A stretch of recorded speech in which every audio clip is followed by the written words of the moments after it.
The earth-shattering blast is the handiwork of the Belize Special Assignment Group, a unit of the BDF. Under the direction of demolitions expert Lieutenant Colonel David Jones, the group journeyed into the jungles of northern Belize to take out a clandestine airstrip that was being used by drug runners. We got the feedback that this airstrip was illegal.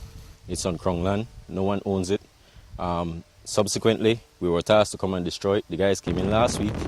The off-road journey originated at Price Barracks in Ladyville under the cover of darkness and proceeded along bumpy logging roads until a roadblock interrupted the journey. Today when we got here, we had an obstacle about 500 meters prior to the airstrip. Intentionally put across the road so we could not drive in, so it delayed our task somewhat. But the BSAG is a determined unit and pressed on foot even with the help of reporters. Not far from the jungle roadblock was the object of the mission. 3.5 hours away from Force Headquarters in Ladyville, this is the Shipstern Nature Reserve. 2.5 weeks ago, the Belize Defence Force on aerial surveillance found this airfield. Recent activity here indicates that it was being prepared for use. Today, the BDF is going to blow it up.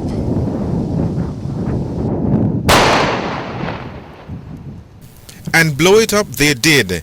8 huge craters were blown into the over 3/4 of a mile-long airstrip using over $15,000 worth of high-grade explosives.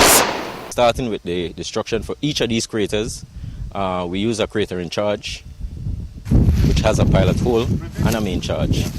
We use the pilot hole to create a main little hole that is about 2 meters in the ground and about 1 foot wide. Then we put the main charge in. When the main charge goes in, that is about 18 kilograms of granular explosive which goes into the earth. And when we detonate that, the effect of the crater is what you see behind me. It is a hole large enough for 7 BDF soldiers with weapons to stand inside. Jones says the multiple craters in the ground should put this particular landing site out of commission for a while. It's between 900 meters to a kilometer, about a kilometer length. And every 100 meters in between, we place one of these craters in to effectively reduce a 100 meter limit for any small aircraft to land. Do you believe that this airstrip has been used by planes before? Yes, we do believe it has been used before, because on one of the previous reconnaissance that came here, the guys they reported that there were aircraft wheel tracks on this particular airstrip itself. And while he believes that blowing holes in the runway won't deter determined drug smugglers, at least for now there is one less illegal landing area to worry about.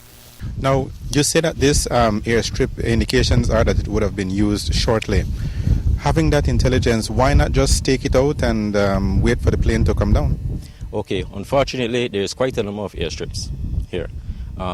Normally, once we are in the area, since we pass through the village of Mascal and the other houses that we pass, whenever we do that, when we come to the area and do a covert observation and patrol, they do not come in here again.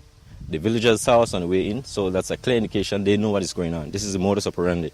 Since we've been doing this for 15 years, this is the same thing that we have results when we try and wait if villagers have seen us. Since we were here and we were seen, we decided to go ahead with the mission. The mission will continue with regular aerial surveillance to make sure the damaged airstrip is not being repaired. If it is being upgraded, we come in and then we set up a covert OP, or we come in and try and challenge anyone to land here and then take them out. Last week you said that when you came here, obviously that obstruction was not here. Do you have any intelligence that tells you who is using this airstrip? No, we have absolutely no idea who may be using it. Anyone's guess is as good as mine. But it is used for the transshipment of drugs? Yes, we strongly believe so. This is an airstrip. It's not declared by anyone. It's not really owned by anyone. It's government property. No one really owns this property around here. And we had reports of low-flying aircraft last week, previous weeks before, which is why we came in here. So we strongly believe that this one is being used for illegal transshipment of drugs. But Jones realizes that going up against determined, well-funded drug smugglers armed with the assistance of local collaborators makes the job of law enforcement authorities that more difficult. Having such an operation requires detailed coordination. It requires someone with good organizational skills, and it requires a lot of money. because those heavy-duty equipment is expensive. It's expensive to get them here. Fuel is expensive. They need to pay manpower, and probably over 50, 60 guys were employed in working on this airstrip. Because first they had to clear the land. And if you can see, it's a big area to clear because all this area were trees. After they cleared the trees, then they had to grade this area so that an aircraft could actually land. So it's quite expensive, and I surely believe that they have local assistance, and there is also foreign assistance, I believe, that is involved in the illicit business of drug transshipment here. It's a battle that is expected to continue for the foreseeable future. And as long as these clandestine airstrips keep popping up, the BDF plans to keep blowing them up. Reporting for Love News, I am Patrick Jones.